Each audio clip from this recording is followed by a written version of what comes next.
Toda persona con principios de derecha claros, que no los tranza, votaría en contra el 17 de diciembre, dado el contenido del proyecto de nueva constitución, con independencia de análisis o estrategias políticas. Hoy día es domingo 29 de octubre de 2023, me llamo Vanessa Kaiser y en este audio que acompaño con el documento en cuestión que estoy leyendo, le voy a contar cuáles son mis 10 razones para votar en contra. Voto en contra porque no voy a cambiar las bases de nuestra institucionalidad que hoy hunden sus raíces en la cultura cristiana occidental.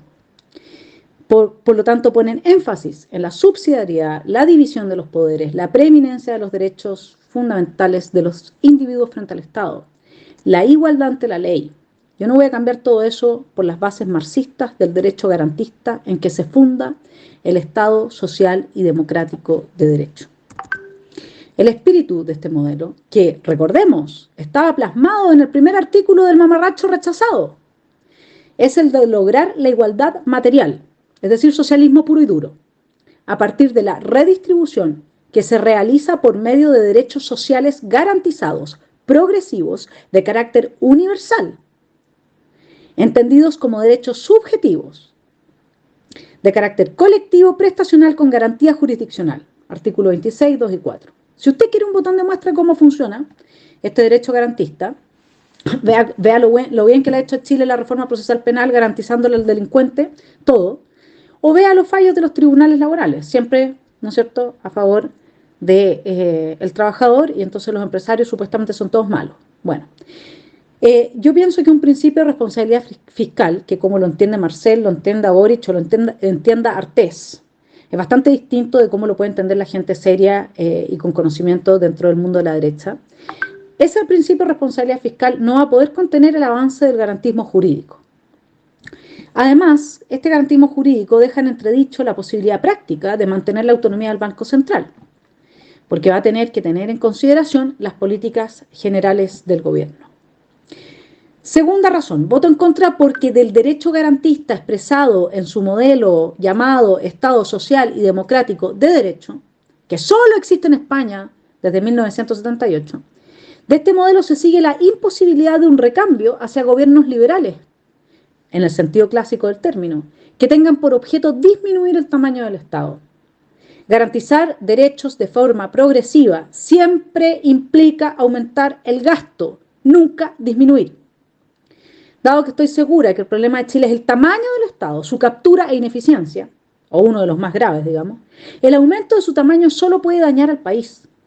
Como si fuera poco, el presidente puede avanzar sin apoyo parlamentario en la realización de estos derechos sociales. Bueno, ¿y quién va a pagar todo esto? ¿Quién va a sostener todos estos derechos sociales? Le leo, artículo 37, 6.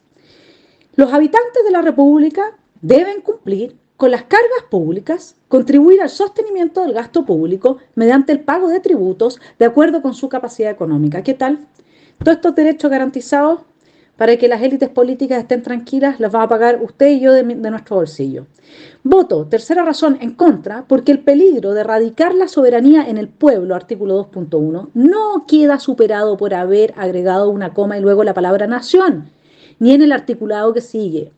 La soberanía debe radicar en la nación, como lo dice el texto actual de 2005, que, como sigue en el articulado del proyecto de nueva constitución, es una e indivisible. Aquí se ve el esfuerzo republicano por arreglar este mamotreto que desciende del mamarracho. Pero en la medida que el artículo 2.1 se relaciona con el artículo 5.1, que establece que los derechos colectivos de los pueblos indígenas, ¿no es cierto?, los asegura a nivel constitucional, y con el artículo 3.2, en que se afirma que las normas de derecho interno deberán interpretarse de forma compatible no solo con la Constitución, sino además con las disposiciones de los tratados internacionales en su comprensión y aplicación, que tienen mayor rango jurídico que nuestra Carta Magna. O sea, si usted mezcla esta interrelación de los articulados, lo que tiene en suma es un debilitamiento de nuestra soberanía. Por tanto, la soberanía de Chile está mejor resguardada en nuestra actual Constitución. 4. Estoy en contra porque no acepto la desigualdad ante la ley que se sigue de los derechos colectivos de los pueblos indígenas. Esto está en el artículo 5.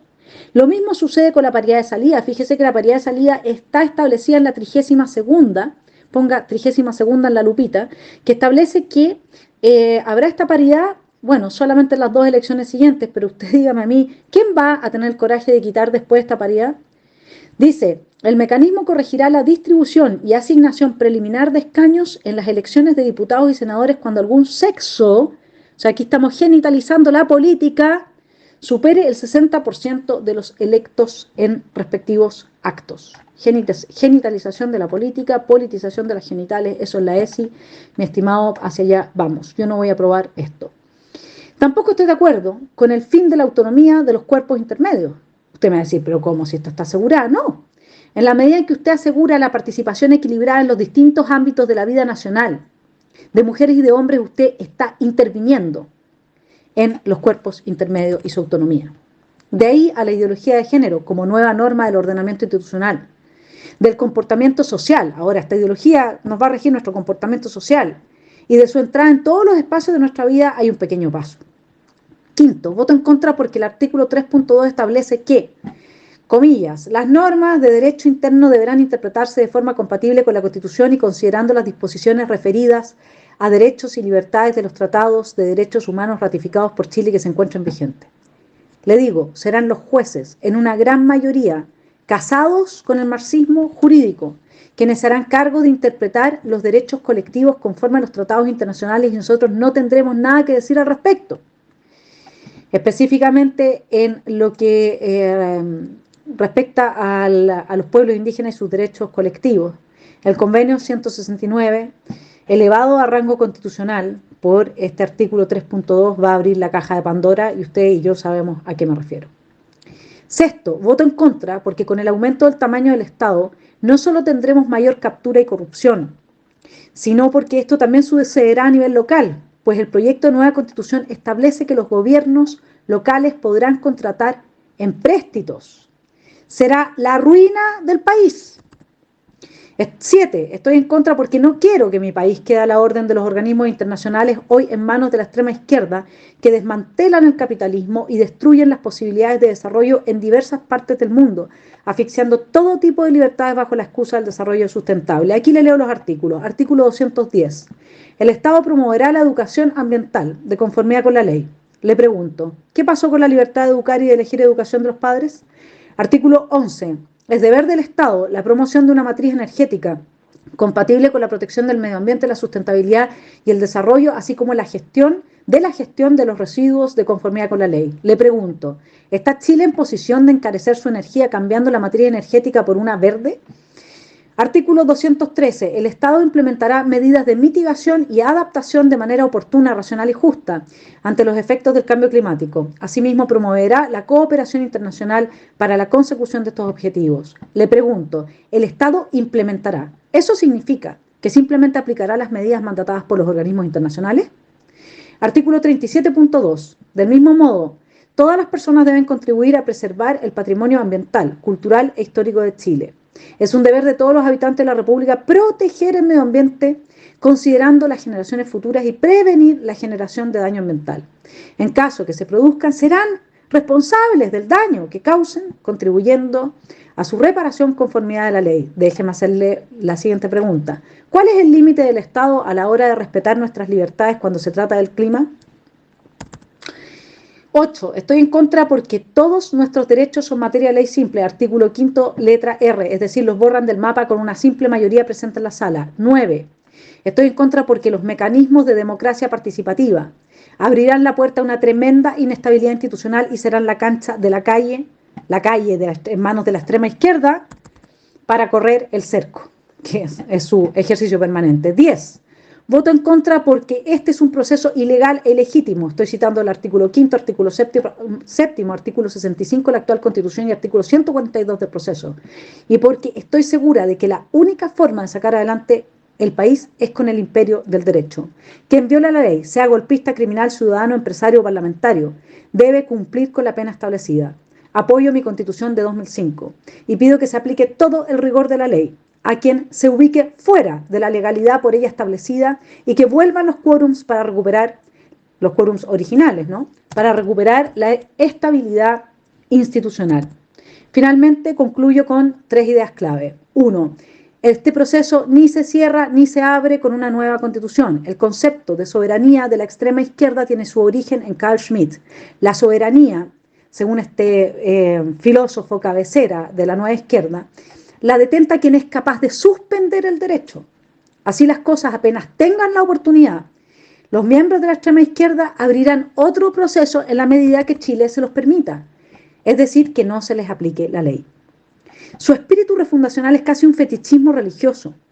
La seducción de ser los parteros de la historia va más allá de toda racionalidad. Queda claro que si nos abren un tercer proceso habrá que pelearla.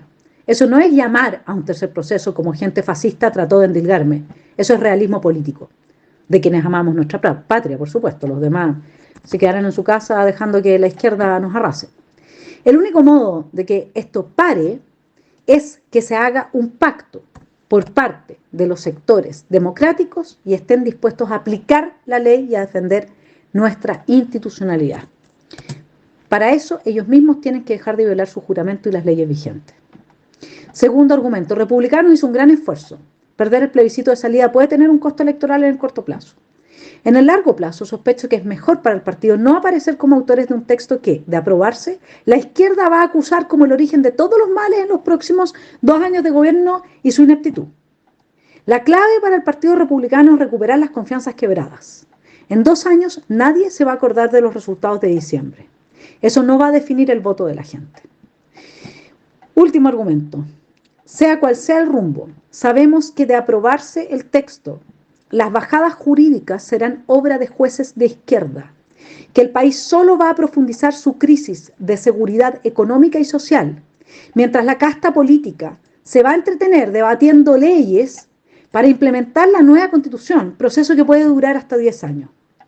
Ello mientras la extrema izquierda prepara el escenario para su asamblea constituyente. La torta a repartir se achica porque somos cada vez más pobres y por tanto la avidez del poder y de la captura aumenta. Es decir, que una nueva constitución decir que una nueva constitución traerá estabilidad al país es tan irresponsable como prometerle a la gente que solucionará sus problemas. Soy Vanessa Kaiser, espero haberles aportado en estos tiempos difíciles que también tengo la esperanza podamos superar para volver a unirnos por amor a la patria, a nuestra república, a nuestra democracia, a nuestra libertad. Que tengan buena tarde.